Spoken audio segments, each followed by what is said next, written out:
आज हम फिर से देखने वाले हैं प्रीवियस ईयर के कुछ क्वेश्चंस। यहाँ पे 30+ क्वेश्चंस हैं हमारे पास, ठीक है, जो कि पूछे थे किसने, यूके ट्रिपल एससी ने, ठीक है।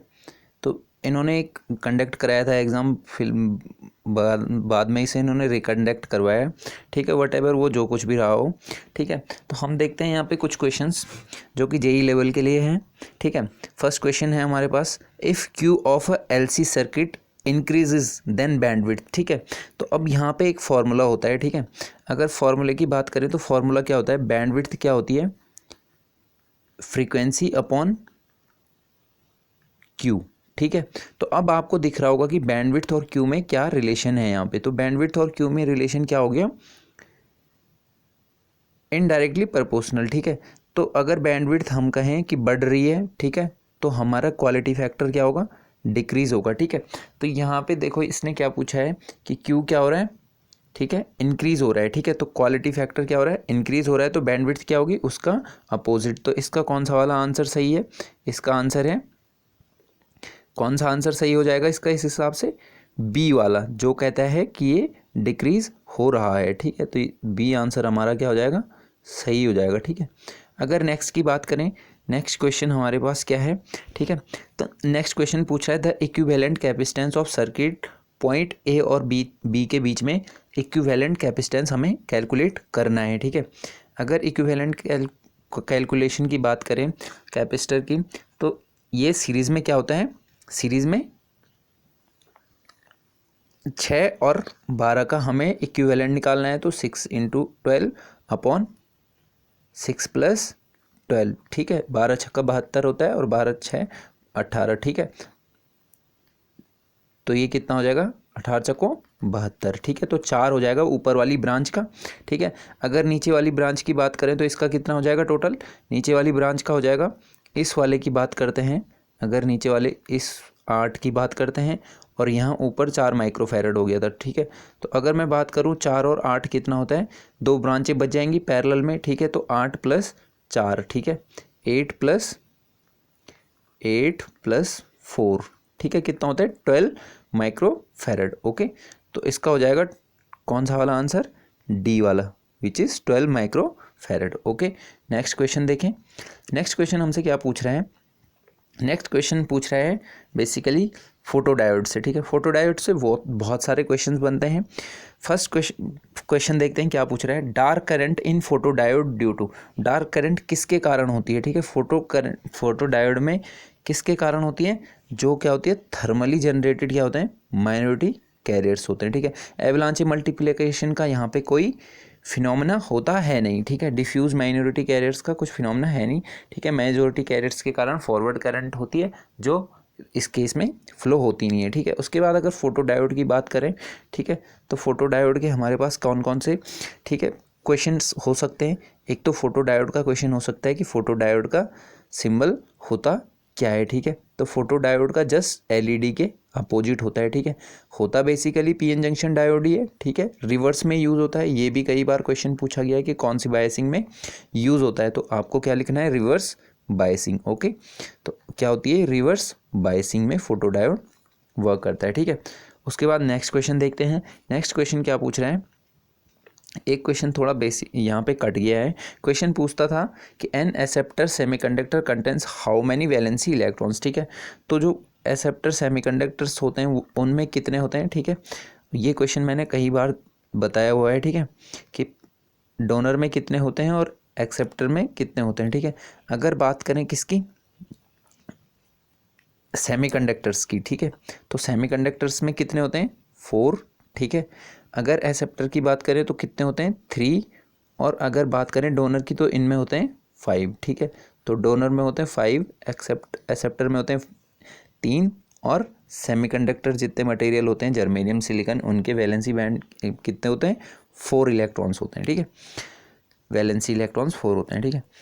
उसके बाद नेक्स्ट क्वेश्चन था हमारे पास, when two coils having self inductance of L1 and L2, अगर 2 कॉइल हैं जिनका सेल्फ इंडक्टेंस क्या है, L1 है और L2 है, ठीक है। तो ये पूछ रहा है कि जो म्यूचुअल इंडक्टेंस होगा उसका फॉर्मूला क्या होता है, ठीक है। म्यूचुअल इंडक्टेंस का फॉर्मूला क्या होता है, ठीक है।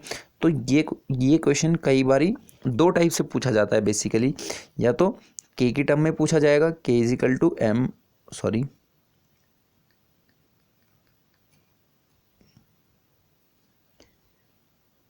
ठीक है, एम अपॉन L1 L2। और कई बार क्या पूछता है, म्यूचुअल इंडक्टेंस पूछ लेता है, ठीक है। तो म्यूचुअल इंडक्टेंस में ठीक अपोजिट हो जाएगा, ठीक है। अगर मैं यहाँ से इसको यहाँ ले आऊँ, ठीक है, सॉरी इसको इधर ले जाऊँ, तो ये क्या हो जाएगा, एम इधर बच जाएगा, ठीक है। देखते हैं कैसे। अगर पूछूँ मैं यहाँ से एम कैलकुलेट करना है, ठीक है, तो ये इसके साथ मल्टीप्लाई में चल जाएगा, के रूट L1 L2, ठीक है, L1 और L2, ठीक है। तो ये भी पूछ लेता है कई बार, ठीक है। नेक्स्ट क्वेश्चन देखें। नेक्स्ट क्वेश्चन क्या पूछ रहा है, सुपरपोजिशन थ्योरम कहाँ कहाँ अप्लाई हो सकती है, ठीक है। तो सुपरपोजिशन थ्योरम से हमें एक चीज़ ध्यान रखनी है, कई बार ये पूछ लेता है, देखो ये अप्लाई होती है AC प्लस DC दोनों में होती है, ठीक है। लेकिन सर्किट क्या होना चाहिए, सर्किट होना चाहिए लीनियर, ठीक है। नॉन लीनियर में ये अप्लाई नहीं होती, ठीक है। तो सुपरपोजिशन थ्योरम दोनों AC और DC दोनों में वर्क करती है, ठीक है, और लीनियर होना चाहिए सर्किट। ओके, नेक्स्ट क्वेश्चन की बात करें, in a common emitter configuration if a transistor has a beta, क्या गिवन है यहाँ पे, हमें बीटा गिवन है, ठीक है। अगर बीटा कह रहा है 100 है, ठीक है, बीटा कितना है 100, ठीक है, और IC दे रखा है 10 मिली एम्पियर, तो हमें IE कैलकुलेट करना है। तो बेसिकली बीटा होता क्या है, बीटा को बोलते हैं कॉमन एमीटर मोड में कितना गेन है, ठीक है। तो कॉमन एमीटर में आउटपुट की अगर बात करें, अगर मैं एक ट्रांजिस्टर बनाऊं यूं, ठीक है, सॉरी अगर मैं इसे बनाता हूं ऐसे ऐसे, ये इसका एमीटर है, ठीक है, NPN ट्रांजिस्टर है, ये यहाँ से आउटपुट ले रहे होंगे, ठीक है, यहाँ से इनपुट दे रहे होंगे, ठीक है, और ये क्या है, ये इधर इनपुट में भी कॉमन है और आउटपुट में भी कॉमन है।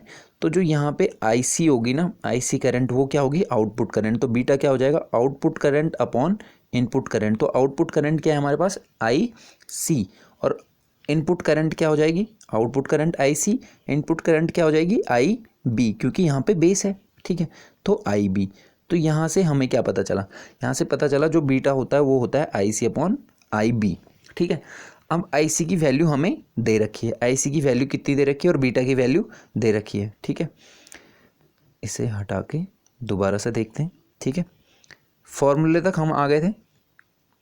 ओके, तो बीटा की वैल्यू दी थी हमें 100, ठीक है, IC हमें दे रखा है 10 मिली एम्पियर इंटू 10⁻⁻3, ठीक है।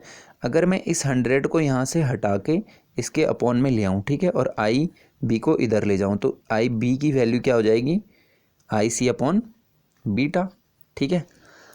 और तो सॉरी ये 100 था, बीटा की वैल्यू 100 थी, इससे ये 10 टाइम कट जाएगा, ये ऊपर जाएगा माइनस हो जाएगा, तो -3 यहाँ ऑलरेडी है और -1 और चला गया 10, तो 10⁻⁻4, ठीक है।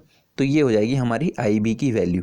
अब हमें पता है, ठीक है, अब हमें पता है कि जो सबसे बड़ी करंट होती है, इसे कैसे याद रखना है, जो सबसे बड़ी करंट होती है क्या होती है, वो IE, ठीक है, IE, और ये किसके बराबर होती हैं, दोनों छोटी के कप बराबर, ठीक है, IC प्लस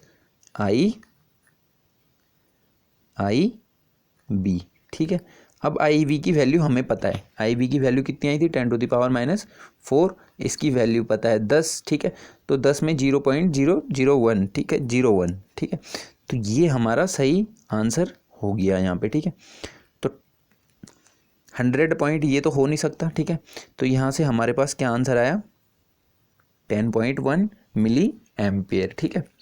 उसके बाद नेक्स्ट क्वेश्चन देखते हैं। नेक्स्ट क्वेश्चन हमसे क्या पूछ रहा है, मूविंग आयरन इंस्ट्रूमेंट आर, ठीक है, मूविंग आयरन इंस्ट्रूमेंट कौन कौन से होते हैं।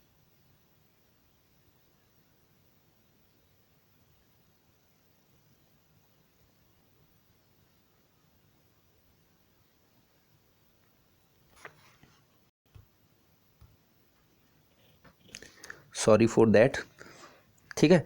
मूविंग आयरन इंस्ट्रूमेंट कौन कौन से होते हैं, ठीक है। तो मूविंग आयरन इंस्ट्रूमेंट दो टाइप के होते हैं बेसिकली, कौन कौन से होते हैं, रिपल्सन और अट्रैक्शन, दो टाइप के होते हैं, ठीक है, रिपल्सन एंड अट्रैक्शन टाइप का। इसमें एक और क्वेश्चन पूछता है कि जो मूविंग आयरन इंस्ट्रूमेंट होता है उनका स्केल कैसा होता है, ठीक है। तो इनका स्केल होता है नॉन यूनिफॉर्म, ठीक है, नॉन यूनिफॉर्म, ठीक है, नॉन यूनिफॉर्म। और जो मूविंग कॉयल होते हैं उनका क्या होता है, यूनिफॉर्म स्केल होता है, ठीक है। तो ये भी कई बार क्वेश्चन पूछा जाता है। ओके, नेक्स्ट देखते हैं, the RMS value of current in a full wave rectifier, ठीक है। तो फुल वेव रेक्टिफायर में आरएमएस वैल्यू क्या होती है, यह आप सबको पता है, ठीक है। तो इसका आंसर है Im/√2, ठीक है। जितनी मैक्सिमम करंट होती है उसको √2 से डिवाइड कर दो, Im/√2, ठीक है, Im/√2। ओके, इसका कंपैरिजन मैं एक दिन पढ़ाऊँगा, पूरे लेक्चर होगा इस पर, ठीक है। अगर हम बात करें नेक्स्ट क्वेश्चन की, जो हमसे पूछ रहा है, फॉर अ ट्रांजिस्टर एक्शन के लिए इनमें से कौन सी कंडीशन फुलफिल होनी चाहिए, ठीक है। The collector must be more heavily dope than the emitter, नहीं, ठीक है। तो जो अगर डोपिंग की बात करें तो सबसे ज़्यादा डोपिंग किसकी होती है, एमीटर की, ठीक है। उसके बाद किसकी, कलेक्टर की, ठीक है। उसके बाद बेस की, ठीक है। अगर बात करें किसकी, एरिया की, तो एरिया होता है सबसे बड़ा किसका, कलेक्टर का एरिया सबसे बड़ा होता है, ठीक है। ये एरिया वाइज है और ये डोपिंग वाइज है, ठीक है।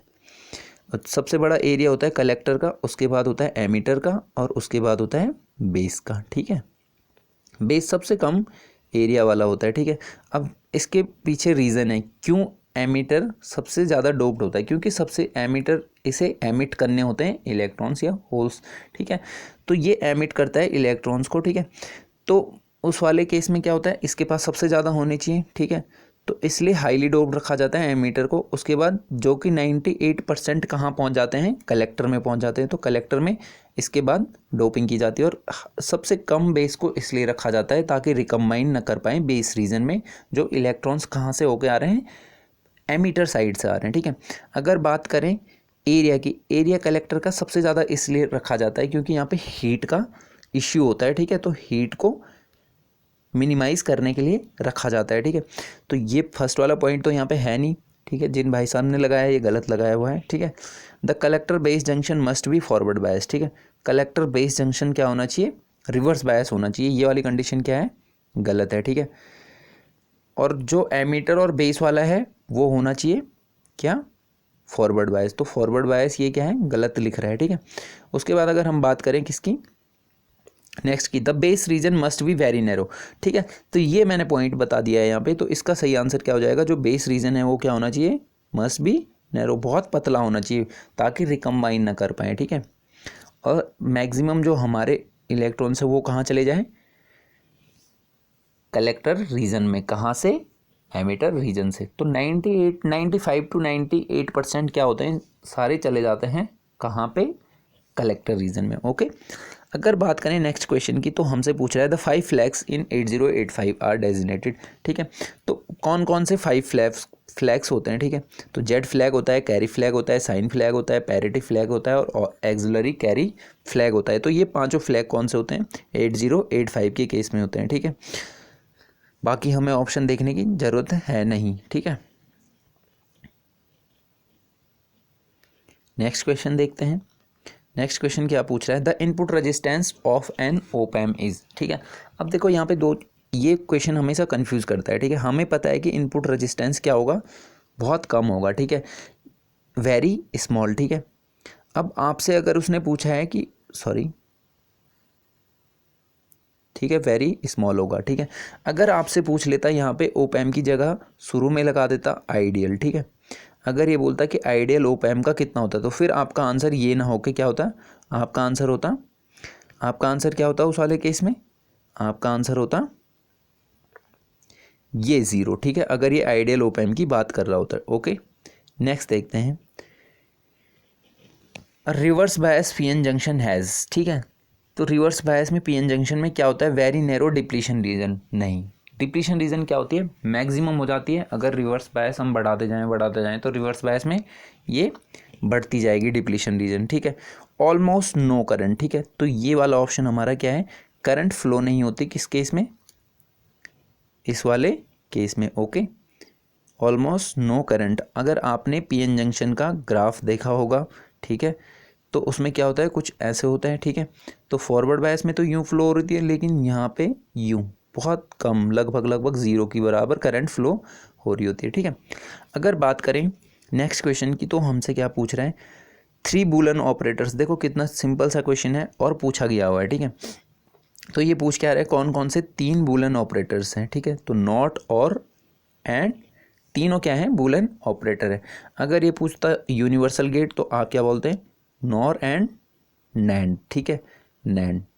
अगर ये पूछता स्पेशल पर्पस गेट, ठीक है, अगर ये पूछता स्पेशल पर्पस, तो स्पेशल पर्पस में कौन से आते हैं, एग्स और एग्स नॉर, ठीक है, एग्स और एग्स नॉर, ठीक है, एग्स नॉर, ये किस में आते हैं, स्पेशल पर्पस में। ओके, नेक्स्ट क्वेश्चन देखते हैं। 3 stage loaded amplifier has a individual voltage gain. अब देखो यहाँ पे डीबी में दे रखा है, ठीक है। पहले तो सबको क्या कर दो, सम कर दो, 100, 200 और 100, तो इसका 400 आंसर हो जाएगा। ओके, उसके बाद नेक्स्ट क्वेश्चन की बात करते हैं। अ 2 winding transformer operate at a maximum efficiency. तो कभी भी ट्रांसफार्मर की मैक्सिमम एफिशिएंसी कब होती है, जब उसके कॉपर लॉसेस क्या हो जाते हैं, आयरन लॉसेस के बराबर हो जाते हैं, ठीक है।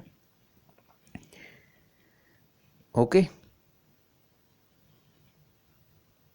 ये वाला नहीं लेना था मेरे को, लेना था ये वाला, ठीक है। तो इसका सी वाला आंसर सही है, जब कॉपर लॉसेस क्या हो जाते हैं, हमारे आयरन लॉसेस के बराबर हो जाते हैं, ठीक है। नेक्स्ट की बात करते हैं।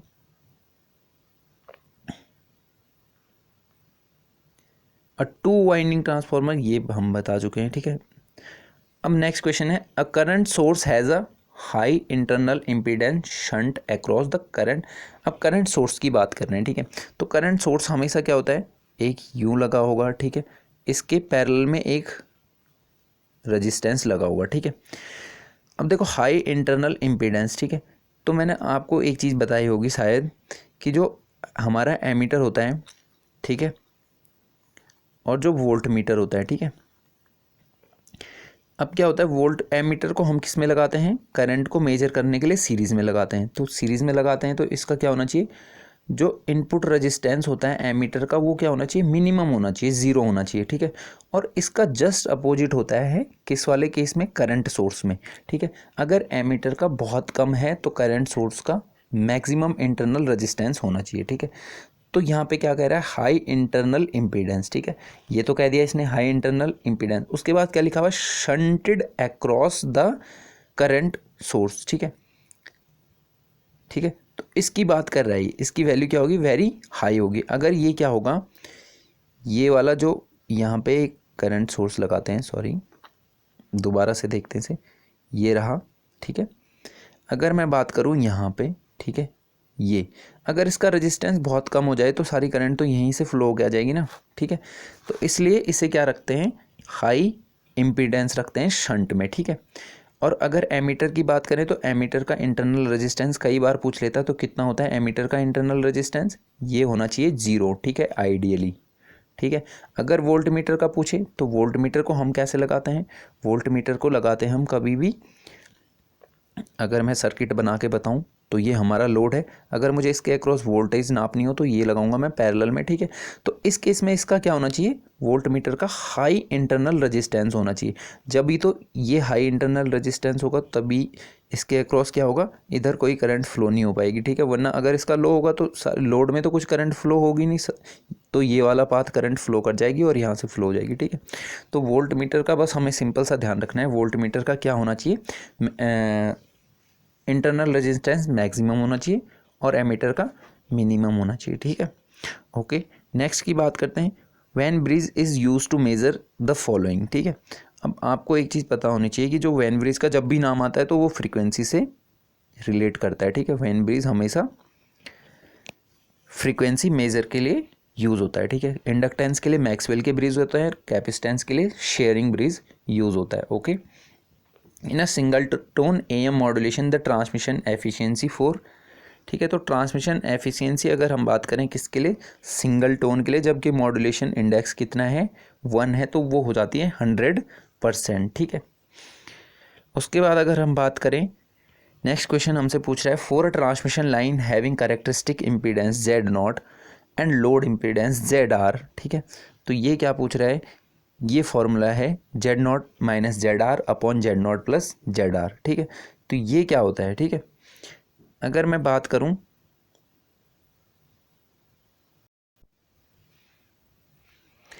तो यहाँ पे बेसिकली क्वेश्चन पूछ रहा है कि ट्रांसमिशन लाइन में जो इसने Z0 और ZR दे रखा है, जो कि लोड इम्पीडेंस ZL भी बोलते हैं इसे, ठीक है। तो ये किस चीज़ का फॉर्मूला है, ठीक है।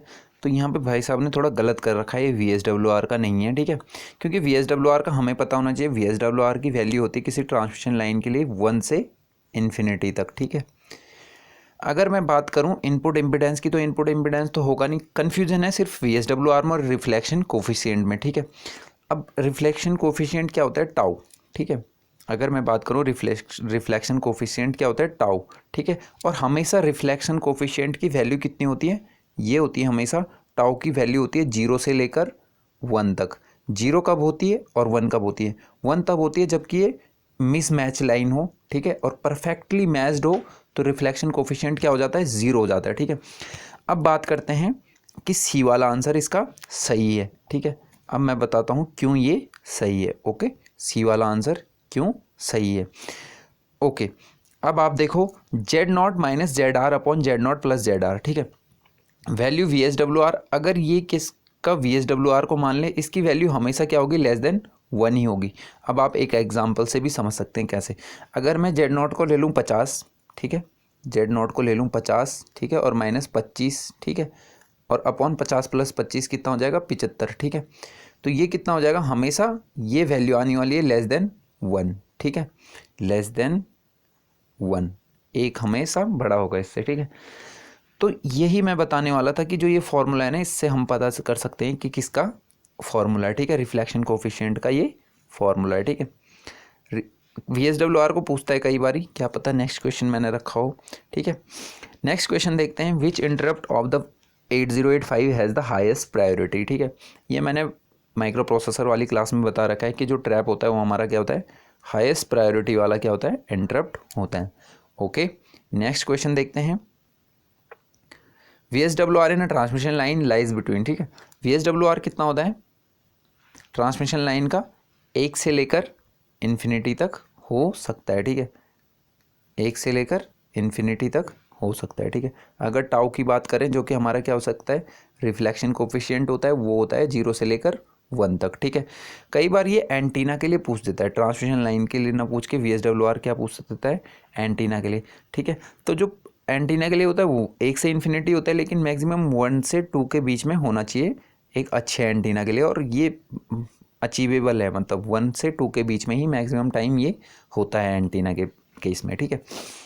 उसके बाद अगर नेक्स्ट क्वेश्चन की बात करें, माइक्रोवेव ओवन किस फ्रीक्वेंसी पे ऑपरेट होता है, ठीक है। तो माइक्रोवेव ओवन होता है 2.4 गीगाहर्ट्ज़ की फ्रीक्वेंसी पे, ठीक है, 2.45 या 4 गीगाहर्ट्ज़, इसे बोलते हैं ISM बैंड, ठीक है, ISM बैंड। ये बैंड क्या होता है, बेसिकली ये अनलाइसेंस होता है, बाकी फ्रीक्वेंसी रेंज के लिए हमें क्या होता है, क्या लाइसेंस लेना पड़ता है, ठीक है।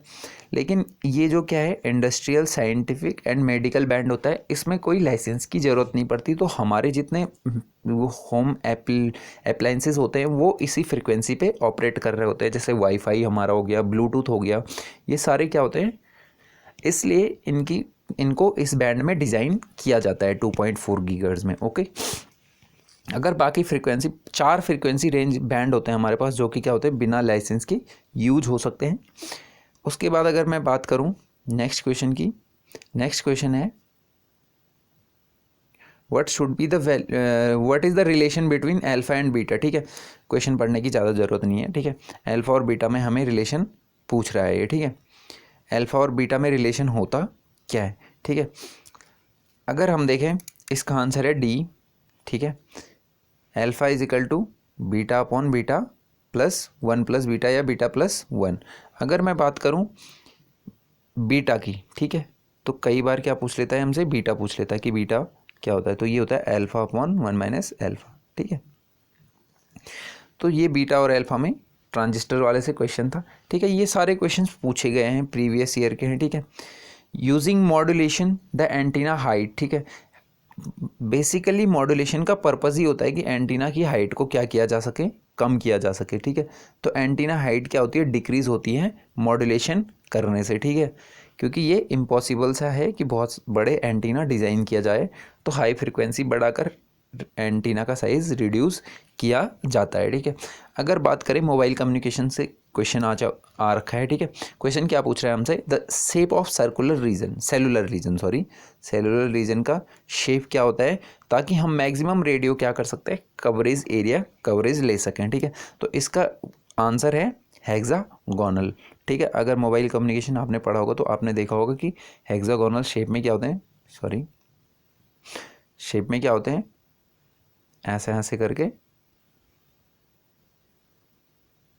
यूं करके हमारे पास क्या होता है, कवर कर रहे होते हैं रीजन को यूं करके, ठीक है। तो ओके, इस वीडियो में इतने ही क्वेश्चन है, ठीक है। नेक्स्ट क्वेश्चन कंटिन्यू करेंगे, ठीक है।